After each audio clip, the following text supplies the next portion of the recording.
Hello students, my name is Purushottam Singh, your maths teacher, and today we will do second topic of chapter 7, that is section formula.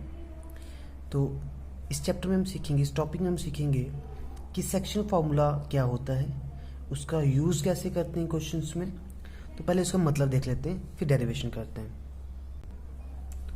तो जैसे कि मेरे पास एक line segment है, A B एक line segment है, A B एक line segment है।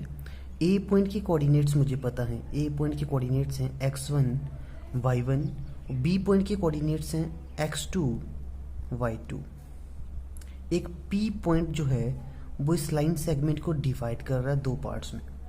पी पॉइंट क्या कर रहा है, इस लाइन सेगमेंट को दो पार्ट्स में डिवाइड कर रहा है। वो किस रेशो में डिवाइड कर रहा है, लेट करते हैं जी रेशो m1 है और ये m2 है। मीन्स ए से लेके पी तक m1 है, इस तरह से A P over P B कितना होगा m1 अपॉन m2। लेट करते हैं पी की कोऑर्डिनेट्स क्या हैं x और y। तो सेक्शन फार्मूला से हम क्या कर सकते हैं, अगर मुझे इस ए की कोऑर्डिनेट्स पता हूँ, एक्चुअल वैल्यू क्या है इन कोऑर्डिनेट्स की, कौन से कोऑर्डिनेट्स हैं, बी की कोऑर्डिनेट्स पता हूँ और रेशो मुझे पता हो किस रेशो में डिवाइड कर रहा पॉइंट, देन मैं इस पी पॉइंट की कोऑर्डिनेट्स फाइंड कर सकता हूँ। इस पी पॉइंट की कोऑर्डिनेट्स क्या होंगे, या फिर हमें ए पॉइंट की कोऑर्डिनेट्स पता हूँ, बी पॉइंट की कोऑर्डिनेट्स पता हूँ और पी पॉइंट की कोऑर्डिनेट्स पता हूँ, हम रेशियो फाइंड कर सकते हैं कि इस रेशियो में पी पॉइंट इन्हें डिवाइड कर रहा है। तो अब करते हैं हम डेरिवेशन ऑफ सेक्शन फार्मूला। तो अभी हम करते हैं डेरिवेशन ऑफ सेक्शन फार्मूला, कि सेक्शन फार्मूला की जो फार्मूला डिराइव कैसे करेंगे वो देखते हैं उसके बारे में। तो मेरे पास देखिए ये एक्स एक्सिस है, this one is Y axis. ये पॉइंट ए है जिसकी कोऑर्डिनेट्स हैं x1 y1 और ये पॉइंट बी है जिसकी कोऑर्डिनेट है x2 y2। हमने क्या करा, ए बी पॉइंट को ज्वाइन कर लिया, तो एक लाइन सेगमेंट बन जाएगी ए पी। पी एक पॉइंट है जो इस लाइन सेगमेंट ए बी को m1 रेशियो m2 में डिवाइड कर रहा है। पी एक पॉइंट ले लिया जो इस लाइन सेगमेंट को m1 रेशियो m2 में डिवाइड कर रहा है, मतलब A P upon P B कितना होगा, m1 अपॉन m2 होगा। और हमने लेट कर लिया कि पी पॉइंट की कोऑर्डिनेट्स क्या हैं, एक्स वाई इसके कोऑर्डिनेट्स हैं। पी पॉइंट की कोऑर्डिनेट्स क्या हैं, एक्स और वाई। तो देखिए late P of xy divides the line segment joining A of x1 y1 and B of x2 y2 internally in the ratio of m1 ratio m2। लेट कर लिया P of xy जो point है इस line segment को, A B line segment को m1 ratio m2 में divide कर रहा है। मीन्स PA ओवर PB कितना होगा, m1 ओवर m2। उसके बाद हमने क्या करा, ए पॉइंट से एक परपेंडिकुलर ड्रा करा, AR परपेंडिकुलर ड्रा करा on the X axis. Similarly ऐसे हम PS ड्रा करा perpendicular on the X axis, BT perpendicular on the X axis. तीन परपेंडिकुलर में ड्रा करें, AR, PS एंड BT। ऐसे ही हमने AQ एक लाइन ड्रा करी which is parallel to the X axis और PC is a line which is parallel to the X axis और हमारी डायग्राम कंप्लीट हो गई। ठीक है, वो यहाँ लिखा है, draw AR PS BT perpendicular to the X axis, draw AQ PC parallel to the X axis. अब हम क्या करेंगे, दो ट्राइंगल्स लेंगे, in triangle AQP, this one AQP and PCB, दो ट्राइंगल्स ले रहे हैं और इन्हें सिमिलर प्रूफ करना है। इन दो ट्राइंगल्स को हम सिमिलर प्रूफ करेंगे, AQP और PCB को सिमिलर प्रूफ करेंगे। तो देखिए लाइन AQ और PC कैसी लाइन्स आपस में है, AQ और PC पैरेलल लाइन्स है। देखिए AQ और PC एक पैरेलल लाइन्स हैं दोनों। BA जो आ रही लाइन ये ट्रांसवर्सल का काम कर रही है, BA लाइन ने कट कर रही है। तो हमेशा ये एंगल जो होता है वो इसके इक्वल होता है, कॉरस्पॉन्डिंग एंगल्स। डायग्राम में देखा जाए तो ये एंगल और ये एंगल आपस में कैसे होंगे, इक्वल होंगे, विच इज कॉरस्पॉन्डिंग एंगल्स। मतलब एंगल PAQ और एंगल BPC दोनों इक्वल होंगे, corresponding angles. Angle PAQ equal to angle BPC, corresponding angles. ऐसे ही एंगल पी क्यू ए और एंगल बी सी पी दोनों इक्वल होंगे। ये एंगल पी क्यू ए और ये एंगल बी सी पी दोनों इक्वल्स होंगे बिकॉज ईच 90 डिग्री, दोनों 90 डिग्री एंगल्स है। Therefore triangle A Q P similar हो जाएगी ट्राइंगल पी सी बी के बाय एंगल सिमिलैरिटी रूल। अगर मेरे पास दो ट्राइंगल्स में उनके दो एंगल्स इक्वल हैं तो ट्राइंगल्स कैसी होती हैं? सिमिलर ट्राइंगल्स होती हैं। हमने लास्ट चैप्टर में चैप्टर नंबर 6 ट्राइंगल्स में ये हमने पढ़ा हुआ है। उसके बाद अगर दो ट्राइंगल्स सिमिलर हैं तो हमारे पास क्या होता है? अगर दो ट्राइंगल सिमिलर हैं तो उसकी कॉरस्पॉन्डिंग साइड्स जो होती हैं प्रोपोर्शन में होती हैं। If the triangles are similar then the corresponding sides are in proportion. जिनकी कॉरस्पॉन्डिंग साइड्स होती हैं प्रोपोर्शन में होती हैं। Means A Q over P C equal to A P upon P B equal to Q P over B C by C P S T corresponding parts of similar triangles. अगर मेरे पास triangle similar होती हैं उनकी corresponding sides कैसी होती हैं? Proportion में होती हैं। अब देखिए इसके बाद हम क्या करेंगे? इस ए क्यू की वैल्यू फाइंड करेंगे, इस पी सी की वैल्यू फाइंड करेंगे। ए पी की वैल्यू तो हमारे पास पहले से पता है, ए पी की वैल्यू m1 है, P B m2, Q P की वैल्यू फाइंड करेंगे, क्यू पी कितना है और बी सी कितना है वो फाइंड करेंगे। तो स्टार्ट करते हैं ए क्यू की वैल्यू से। ए क्यू, तो ए क्यू देखिए डायग्राम में ए क्यू दिख रहा है। ए क्यू की लेंथ कितनी है? सेम जितनी आर एस की लेंथ है। ए क्यू किसके इक्वल है? आर एस के। और आर एस की लेंथ कैसे फाइंड करेंगे? आर एस कितना है? हम ओ एस में से ओ आर को माइनस कर देंगे। अगर हम ओ एस में से ओ आर को माइनस कर दें तो हमारे पास क्या बचेगा? आर एस बचेगा। तो ओ एस कितना है? ओ एस, ओ से लेके एस तक का डिस्टेंस, सेम डिस्टेंस, जितना डिस्टेंस ये है ना उतना डिस्टेंस यहाँ पे है। ये ओ एस कितना है? इस पी पॉइंट के कोऑर्डिनेट देखे जाएं तो यहाँ पे देखिए पी पॉइंट के कोऑर्डिनेट क्या थे? X Y. मतलब ये पॉइंट जो इसके सामने एक्स एक्सिस पे कौन सी वैल्यू है? ये एक्स है, दैट्स वाई इसके कोऑर्डिनेट एक्स वाई आए हैं। इस पॉइंट के सामने एक्स एक्सिस पे कौन सी वैल्यू है? एक्स है। और इस पॉइंट के सामने वाई एक्सिस पे कौन सी वैल्यू है? वाई है। दैट्स वाई यहाँ पे पॉइंट के कोऑर्डिनेट्स आए हैं एक्स वाई। तो ये एक्स है। तो ओ से लेके एस तक का डिस्टेंस कितना है? एक्स। ओ से लेके आर तक का डिस्टेंस कितना है? x1। तो O S minus O R कितना हो जाएगा? x minus x1। तो देखिए यहाँ पे ए क्यू किसके इक्वल था? आर एस के इक्वल था। A Q equal to R S था और आर एस किसके इक्वल था? O S minus O R. O S minus O R, तो ओ एस की वैल्यू थी मेरे पास x माइनस ओ आर की वैल्यू कितनी थी? x1, x minus x1। ऐसे PC की वैल्यू फाइंड करेंगे। PC दिख रहा है, PC कितना है? PC जितना ST है। PC किसके इक्वल है? ST के इक्वल है। और ST कैसे फाइंड करेंगे? OT में से OS को माइनस कर देंगे, ST बचेगा। OT minus OS।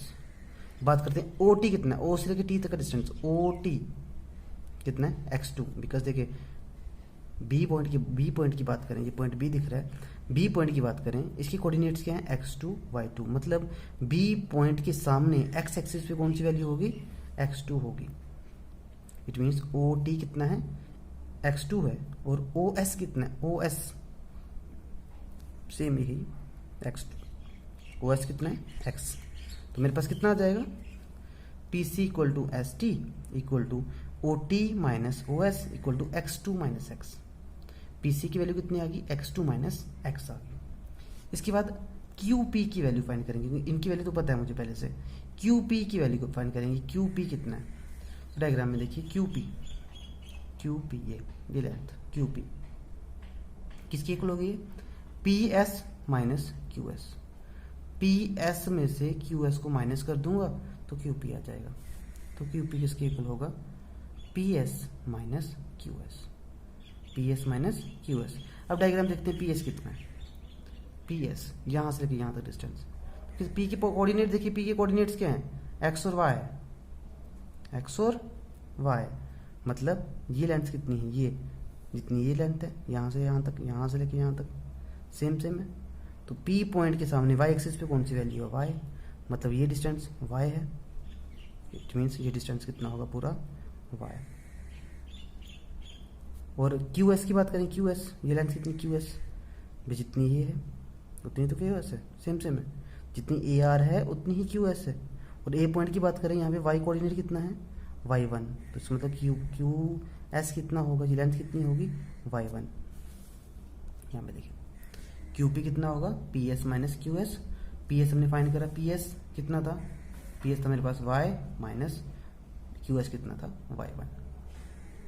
इसके बाद फाइंड करेंगे BC की वैल्यू, BC कितना है, BC डायग्राम देखिए फिर से, BC ये BC किसके इक्वल होगा, BT माइनस CT, BT में से CT को माइनस कर दूंगा, BC बचेगा। BT कितना है, B से T तक पूरी लेंथ कितनी है, y2, और CT कितना है, CT जितना PS है, यहाँ पे y कोऑर्डिनेट कितना था, y था, तो BT माइनस CT कितना आ जाएगा, y2 minus y।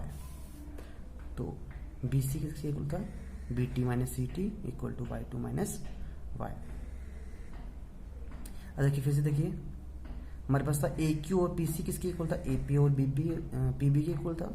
AQ over PC किसके इक्वल है, AP ओवर PB के इक्वल है।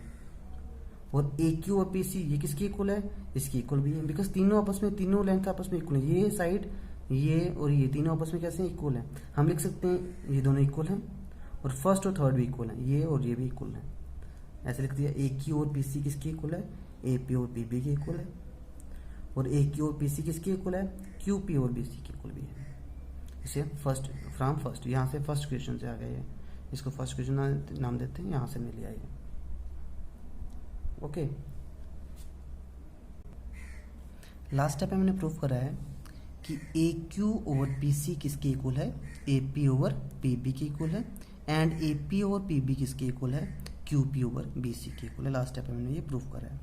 तो AQ की वैल्यू मैंने फाइंड करी है, AQ की वैल्यू पीछे देख लेना, AQ की वैल्यू कितनी है, x माइनस x1। PC की वैल्यू फाइंड करी है, PC की value x2 minus x। AP और PB किसके इक्वल है, m1 अपन m2 के इक्वल है। ऐसे ही AP और PB किसके इक्वल था, m1 over m2 equal to QP किसके इक्वल था, y माइनस y1, और BC किसके इक्वल था, y2 माइनस y। इसको सॉल्व करके हम यहाँ से x की वैल्यू फाइंड करेंगे, और इसको सॉल्व करके यहाँ से हम y की वैल्यू फाइंड कर लेंगे।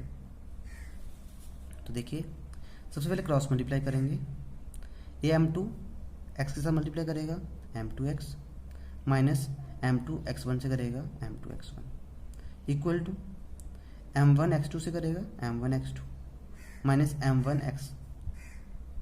नेक्स्ट लाइन से हम क्या करेंगे, x वाली जो टर्म्स हैं, जो जिन टर्म्स के साथ x लगा हुआ है उन टर्म्स को साथ में लिख देंगे। जैसे ये टर्म मेरे पास इसमें x है और इस टर्म में x है, हम इनको साथ में लिख देंगे।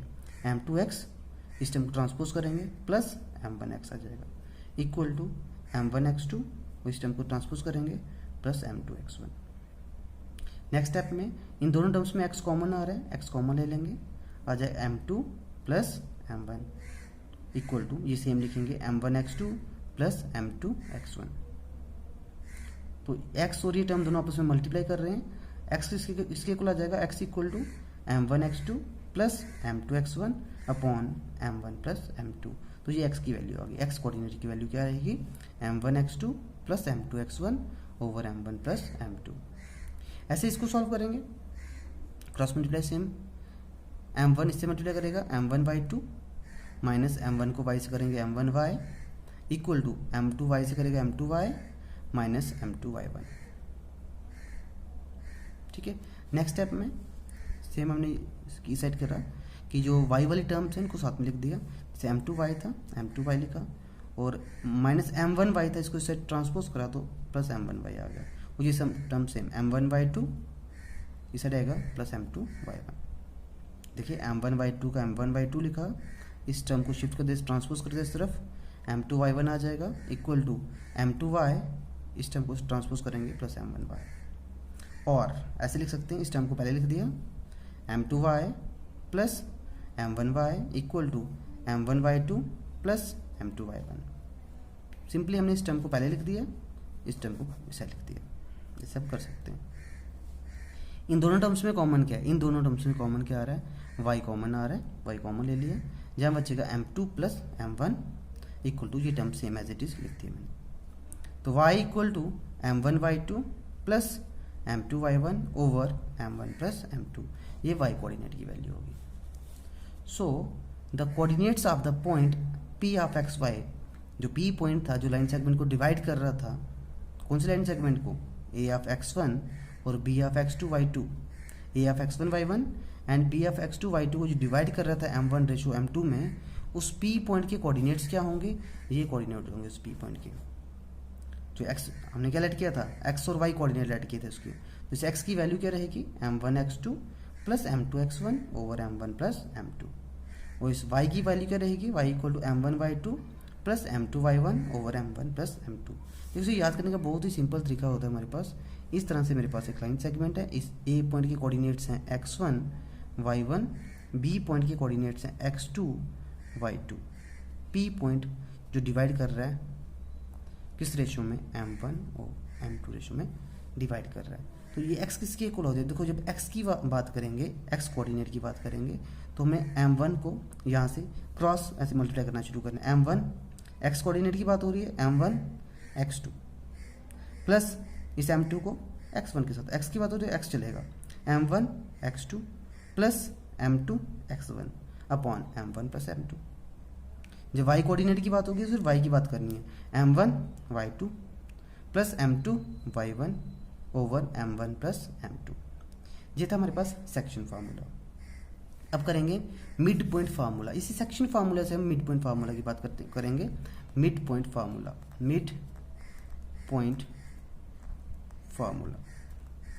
तो मिड पॉइंट फार्मूला क्या होता है, देखिए यहाँ पे सेम इसी की बात करेंगे। ए पॉइंट इसके कोऑर्डिनेट थे x1 y1, बी पॉइंट के कोऑर्डिनेट थे x2 y2, पी पॉइंट इसके कोऑर्डिनेट xy हैं। जो पी पॉइंट क्या कर रहा है, इस लाइन सेगमेंट को मिड पॉइंट मतलब दो इक्वल पार्ट्स में डिवाइड कर रहा है। पी पॉइंट क्या कर रहा है, पूरी लाइन सेगमेंट को दो इक्वल पार्ट्स में डिवाइड कर रहा है, मतलब जितना ये होगा उतना ही ये पोर्शन होगा, मतलब m1 और m2 दोनों की वैल्यू क्या रहेंगी, इक्वल होंगी। तो अगर दोनों की वैल्यू अगर इक्वल हैं तो फार्मूला देखिए, फार्मूला क्या था मेरे पास, x किसके इक्वल था, m1 x2 plus m2 x1 over m1 plus m2, इसकी इक्वल था x। अगर m1 और m2 अगर इक्वल हैं, दोनों इक्वल रेशो मतलब ये जितनी वैल्यू ये है उतनी वैल्यू ये है, m1 और m2 इक्वल हैं, अगर मैं दोनों की जगह m1 लिख दूँ तो m1 x2 plus m1 x1 over m1 plus m1, दोनों की जगह मैंने m1 लिख दिया। आप दोनों की जगह m2 भी लिख सकते हो, कोई प्रॉब्लम नहीं है उससे। तो x इक्वल टू, दोनों में कॉमन आ रहा है कुछ, m1 कॉमन आ गया, आएगा x2 plus x1 over m1 plus m1 2m1, m1 और m1 cancel out, x equal to x2 plus x1 को हम x1 प्लस x2 भी लिख सकते हैं ओवर 2। तो मेरे पास अगर ए बी एक लाइन सेगमेंट है, ए पॉइंट की कोऑर्डिनेट x1 y1 है, बी की कोऑर्डिनेट x2 y2 हैं, और पी पॉइंट इसको डिवाइड कर रहा है इक्वल रेशो में, मतलब बी अगर मिड पॉइंट है तो ये x कोऑर्डिनेट जो होगा इस मिड पॉइंट का x कोऑर्डिनेट होगा, इसकी वैल्यू क्या होगी, x1 प्लस x2 अपॉन 2। ऐसे y की बात कर लेते हैं, y का फार्मूला क्या रहता है, m1 y2 plus m2 y1 over m1 plus m2, ये y कोऑर्डिनेट की वैल्यू है।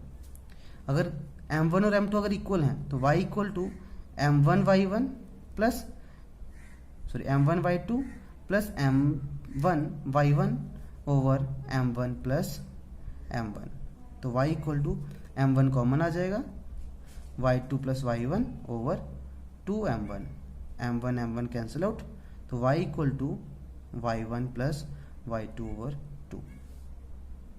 तो ए बी अगर लाइन सेगमेंट है, ए की कोऑर्डिनेट x1 y1, बी के कोऑर्डिनेट्स x2 y2, और p mid point of A B which divided in the ratio of same ratio, means m1 ratio m1 में divide कर रहा है या m2 रेशो m2 में डिवाइड कर रहा है। देन ये x कोऑर्डिनेट किसके इक्वल होगा, x1 प्लस x2 अपॉन 2, और y कोऑर्डिनेट किसके इक्वल होगा, y1 प्लस y2 अपॉन 2।